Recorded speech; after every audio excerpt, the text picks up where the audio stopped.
Fala galera, tudo bem? Sou Luciano, eu vou trabalhar com vocês aí do segundo ano e a gente vai continuar estudando hidrostática, então página 27, beleza? Por que a gente vai continuar estudando hidrostática? Porque antes da paralisação, vocês já tiveram aula de densidade e já tiveram aula de massa específica lá, então a gente já explicou para vocês esses conceitos iniciais. Hoje, né, a gente vai começar a se aprofundar na hidrostática estudando os conceitos de pressão. Para a gente poder entender pressão, eu quero que vocês olhem para essa figurinha aqui, ó. Então a gente tem uma certa área, A, certo?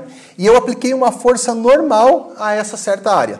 Força normal é uma força que forma 90 graus com a superfície. Então, se a gente precisar estudar como que é a distribuição dessa força por essa superfície aqui, ó, eu posso iniciar o estudo de pressão com vocês. Então a pressão, por definição, é a seguinte, ó. Pressão é força sobre área. Veja, força, unidade Newton. Área, unidade metro quadrado. E aí, quando a gente analisa a unidade de pressão no sistema internacional, ela tem que ser Newton por metro quadrado. Para vocês não terem que ficar escrevendo toda hora Newton por metro quadrado, a gente costuma falar que a pressão é Pascal, que eu vou chamar de Pá. Então, ou você usa Newton por metro quadrado, ou você usa Pascal, tá bom? Tanto faz, são equivalentes. Outra coisa importante é que a pressão ela é uma grandeza do tipo escalar. Então é meio engraçado, porque vocês às vezes olham para a fórmula da pressão e vocês veem que ela depende de uma força. Aí você pensa assim, força é um vetor, né? Então se força é um vetor, você pensa que a pressão também tem que ser um vetor. E pressão não é vetor, pressão é uma grandeza escalar. Então sempre que eu vou somar pressões, por exemplo, eu faço uma soma algébrica normal. Então pressão é uma grandeza do tipo escalar. Outra coisa importante é analisar essa expressãozinha aqui, ó, em termos das grandezas. Por que eu estou dizendo isso? Ó? Porque para mim é muito claro que quanto maior a força, maior a pressão sobre uma superfície. Então se essa força é grande, a pressão é grande. Se essa força aqui é pequena, a pressão é pequena. Então pressão e força são grandezas diretamente proporcionais. Agora, quando a gente olha para a área, ó, a área é um pouquinho diferente, né? Porque a área que está na parte de baixo dessa fração. E aí, a área e pressão são grandezas inversamente proporcionais. Ou seja, toda vez que eu aumento a área, essa pressão aqui, ó, ela diminui. Toda vez que eu diminuo a área, essa pressão aqui aumenta. É muito fácil de você perceber isso, por exemplo, as meninas, né? Quando vocês vão caminhar com salto. Normalmente o salto ele tem uma área bem pequena. E aí, quando vocês vão andar de salto, por exemplo, na areia ou na grama, por conta da área ser pequena, o salto ele faz muita pressão no chão. E aí, vocês acabam afundando, às vezes, o salto na areia ou afundando o salto na grama. Por isso que vocês não gostam de caminhar de sapato de salto, nem na grama e nem na areia. Então, quanto menor a área, maior a pressão. Outro exemplo que eu podia dar para vocês da relação entre pressão e área é quando a gente pensa, por exemplo, em afiar uma faca, né? Por que a gente afia uma faca? Qual é o motivo, né? Ah, essa faca não está cortando, eu tenho que afiar ela. Então a gente afia uma faca por conta disso, né?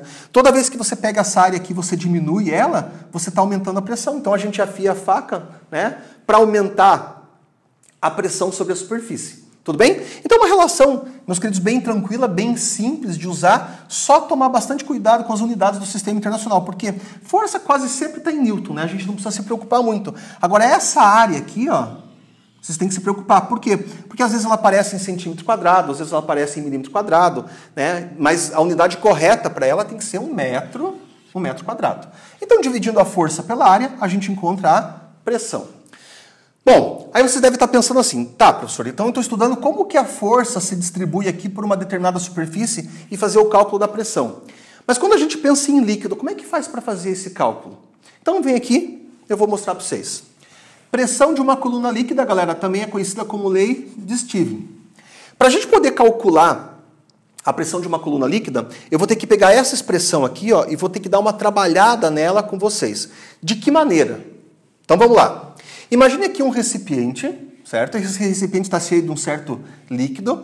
E imagine que eu peça para vocês me ajudarem a calcular a pressão nesse pontinho aqui, ó, bem lá no fundo desse recipiente. Então a gente percebe que esse pontinho aqui, ó, está uma certa distância da superfície livre do líquido. Essa distância que vai da superfície livre até o pontinho, eu vou chamar de H. Então, H seria mais ou menos a altura da coluna líquida que tem sobre esse ponto. Então, a ideia é que a gente possa pegar e calcular a pressão nesse pontinho aqui, ó. E como é que a gente calcula a pressão nesse ponto? A gente pode começar, ó, pela definição geral, que pressão é força sobre área. Meus queridos, vamos pensar o seguinte aqui, ó. Qual é a força que eu tenho sobre esse ponto? Qual é a força que eu tenho sobre esse ponto? Então, a gente pode imaginar que esse líquido aqui, ó, exerce uma certa força naquele ponto. E a força que a gente tem ali, na verdade, é a força peso desse líquido. Então, o líquido faz peso lá no fundo do recipiente. Claro que o peso, meus queridos, é por conta da gravidade da Terra. Então, a Terra está puxando esse líquido para baixo, esse líquido está aplicando uma força naquele pontinho. Então, a troca que eu podia fazer é, no lugar dessa força aqui, ó, colocar a força-peso. Aí me ajudem. Fórmula da força-peso. Isso, essa mesmo, né? Massa vezes gravidade. E aí, aqui embaixo, eu continuo com a minha área, tá bom? Então essa foi a primeira mudança que eu fiz. Outra coisa que a gente pode fazer aqui, ó, é substituir essa massa. Aí você fica pensando assim, professor, mas como é que eu faço para substituir essa massa? Galera, a gente viu uma expressãozinha na aula anterior que é essa daqui, ó. Massa específica é a massa por volume, correto? Se massa específica é a massa por volume, o que acontece quando eu passo esse volume aqui, ó, multiplicando a massa específica? Se a gente fizer essa operação, eu vou isolar a minha massa e vou chegar à conclusão que massa é a massa específica vezes o volume. Então eu posso pegar, substituir essa massa aqui, ó, nessa massa aqui. Outra mudança que eu queria fazer com vocês aqui é o seguinte, ó. Eu também vou querer mudar esse volume. O que eu posso colocar no lugar desse volume? Se a gente imaginar que isso aqui, ó, é um cilindro, e a gente lembrar da área do volume, a fórmula do volume do cilindro, a gente tem a seguinte coisa, o volume de um cilindro é a área da base vezes a altura. Então, se a gente quiser calcular o volume de líquido que tem aqui dentro, ó, basta eu pegar a área da base e multiplicar pela altura. Tudo bem? Então, são duas mudanças que eu vou fazer. Eu vou trocar o volume e vou trocar a minha massa. Então, vamos fazer a primeira aqui, ó. Vamos escrever pressão. No lugar dessa massa, eu vou colocar ρ vezes V. Vou repetir a gravidade e vou repetir a minha área aqui embaixo. Segunda mudança que eu vou fazer. Eu vou substituir, ó, esse volume por esse que está aqui, ó, que é a área vezes a altura. Aí, substituindo, o que eu vou ter? Ó? Eu vou ter ρ, vou ter A vezes H vezes G, dividido aqui pela minha área. Bom, aí o que apareceu ali? Ó? Apareceu área em cima e área embaixo. Então, passa a vara aqui na área. Ó. Passa a vara na área. E o que sobrou da minha pressão? Então, sobrou, ó, essa expressão aqui. Sobrou a minha massa específica, que é o ρ, sobrou a minha gravidade, que é o G, e sobrou a minha altura da coluna líquida. Então, a pressão de uma coluna líquida, ó, é ρGH. O que é cada termo aqui, ó, nessa expressão? Então, o primeiro é a massa específica que a gente viu antes da paralisação lá. Essa massa específica, a unidade dela é o quilograma por metro cúbico. Então, vocês já aprenderam até a converter. Se a massa específica tiver numa unidade diferente, você converte para quilograma por metro cúbico. Esse G aqui é a minha aceleração da gravidade, que vocês sabem muito bem que é metro por segundo ao quadrado. E esse H que aparece aqui é a altura da coluna líquida que a gente mede em metros. Bom, meus queridos, ó, eu deduzi com vocês a expressão, mas a gente tem que olhar para essa expressão de uma maneira muito especial. Então, primeira coisa, ó, a pressão ela depende da massa específica. O que significa isso? Significa que quanto mais denso for esse líquido que tem aqui, ó, maior a pressão no fundo do recipiente. Então, por exemplo, se isso aqui fosse água, nós teríamos uma certa pressão aqui no fundo. Agora, se isso aqui fosse mercúrio, a pressão no fundo seria muito maior. Por quê? Porque o mercúrio é muito mais denso que a água. Então a gente percebe que a massa específica do líquido que está aqui dentro influencia no cálculo da pressão. A gravidade também é importante, está ali. E a outra coisa que a gente precisa destacar é esse H.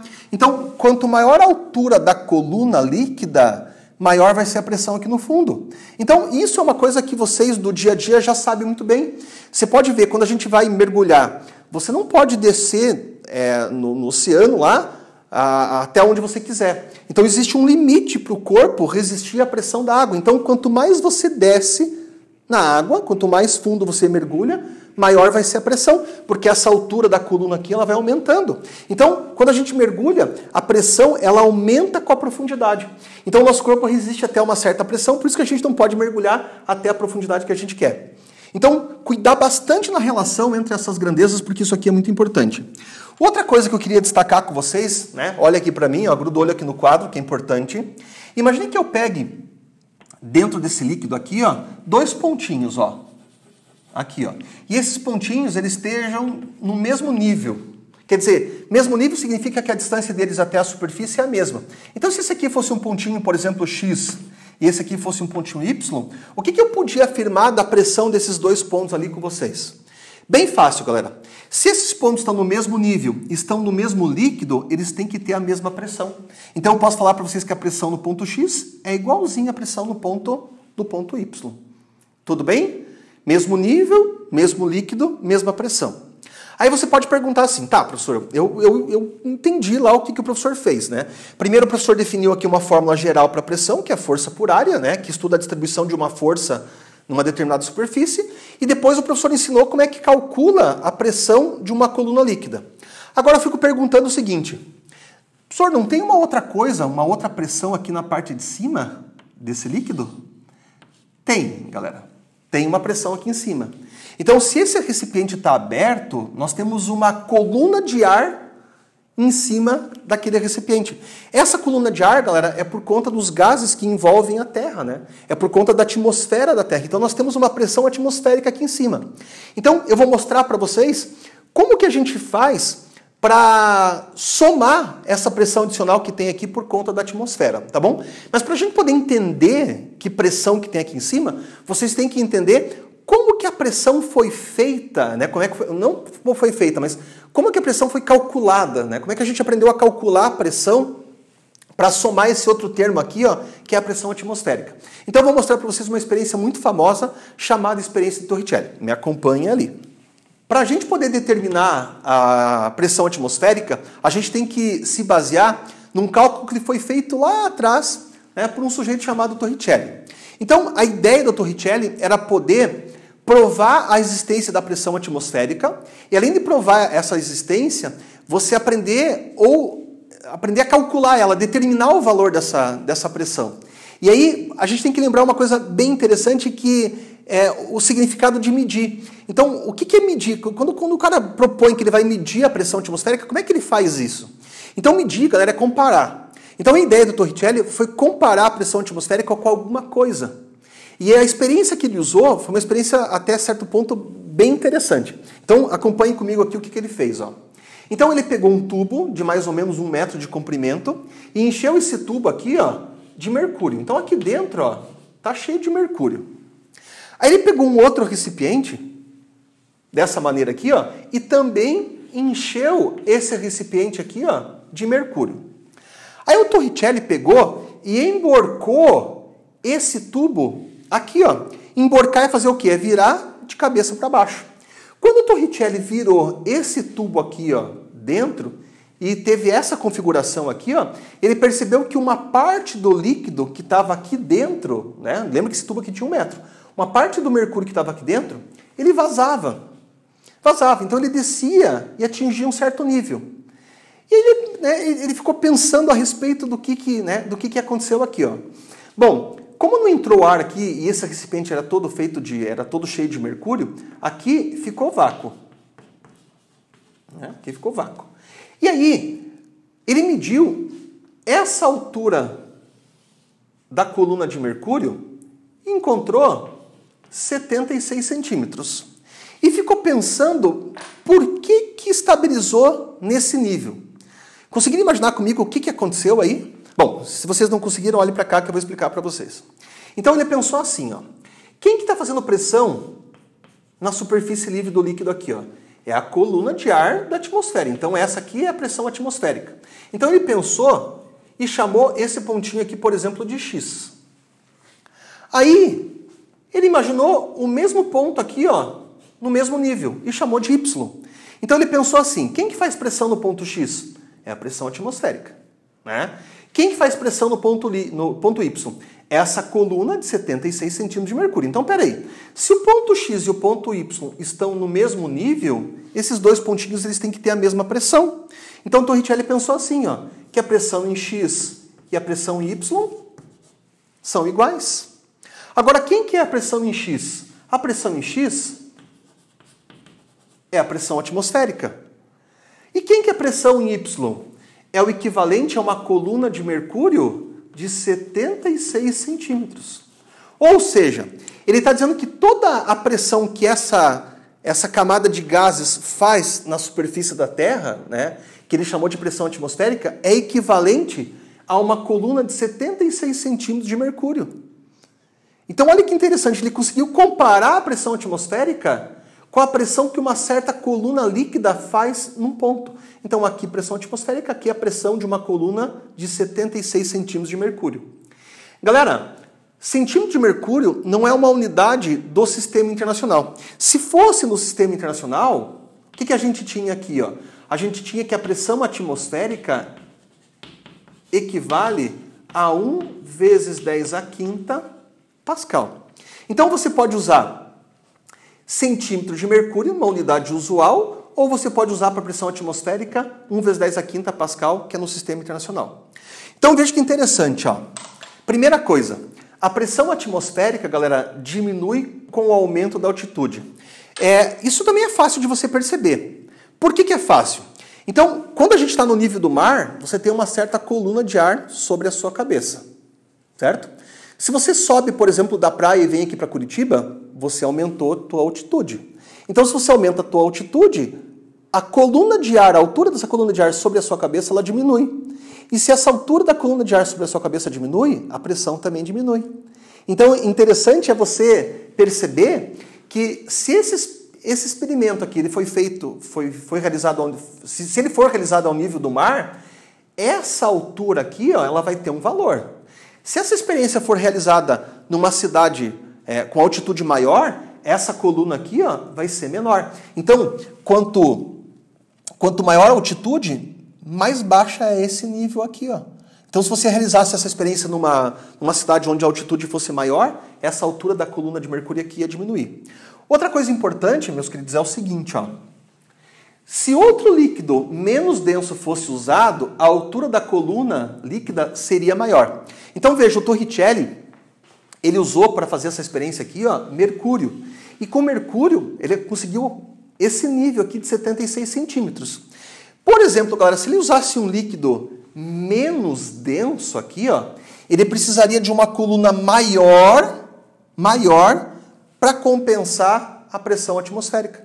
Então, com mercúrio, ficou em 76 centímetros ao nível do mar.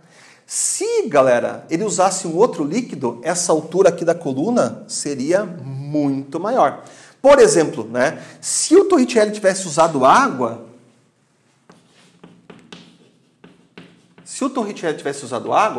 essa altura aqui, ó, dessa coluna ficaria mais ou menos com uns 10 metros.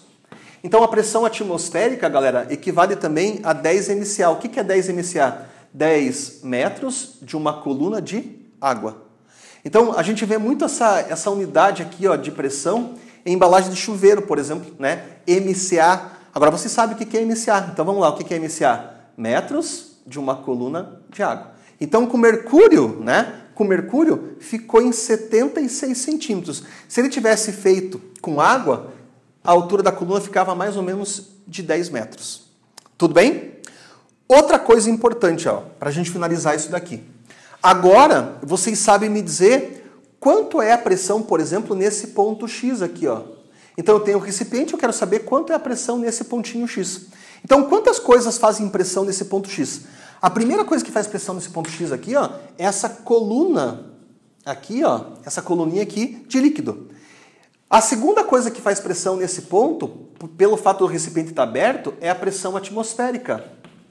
Então, a pressão no ponto X, ela depende da pressão atmosférica mais essa coluninha aqui. Como é que calcula a pressão de uma coluna? Rho GH, que eu acabei de deduzir com vocês. Galera, tem uma coisa bem importante aí, e vocês vão encontrar nos exercícios quando vocês forem fazer em casa. Às vezes, o exercício pergunta qual é a pressão hidrostática no ponto X. O que é a pressão hidrostática num ponto? Pressão hidrostática num ponto é a pressão devido apenas à coluna líquida. Então, se eu te perguntar qual é a pressão hidrostática no ponto X, o que você tem que calcular? ρgh. Né? Massa específica vezes gravidade vezes a altura da coluna. Então, ρgh é só a pressão hidrostática. Se eu te pedir a pressão total no ponto X, quem que é a pressão total no ponto X? É a pressão atmosférica mais a pressão hidrostática. Tá bom? Então, essa pressão aqui, ó, que você soma as duas, é a chamada pressão absoluta. Então, a pressão absoluta é a pressão total. Se eu te perguntar só a pressão da coluna líquida, você vai só colocar o ρgh, que é a pressão hidrostática. Tudo bem? Então, bem importante para a gente essa experiência de Torricelli aí na resolução de muitos exercícios. E, meus queridos, cuidado, né? Cuidado com esses valores aqui, ó. Quando a gente fala para vocês pressão atmosférica 76 centímetros de mercúrio, ou 1 vezes 10 a quinta pascal, ou 10 metros de uma coluna de água, a gente está deixando bem claro para vocês que isso aqui, ó, é nível do mar. Tá bom? Porque se você vier para uma cidade tipo Curitiba e fazer essa experiência de Torricelli aqui, ó, em Curitiba, essa coluninha aqui ela não vai ficar com 76 centímetros, ela vai ficar com uma coluna menor. Por que a coluna vai ser menor aqui em Curitiba? Porque Curitiba está numa altitude maior e quanto maior a altitude, menor a pressão. Tá bom? Então, cuidado com esses valores aqui, ó. Quando a gente fala, a gente está se referindo ao nível do mar. Tá bom? Não quer dizer que em qualquer cidade que você for realizar essa experiência, a altura da coluna vai ficar com 76 centímetros. Tudo bem? Tudo certo? Então é o seguinte, ó, eu queria convidar vocês para a gente fazer alguns exercícios da apostila aí para dar uma treinada, né? Treinada nisso daí. Então, peguem a apostilinha de vocês e vamos lá.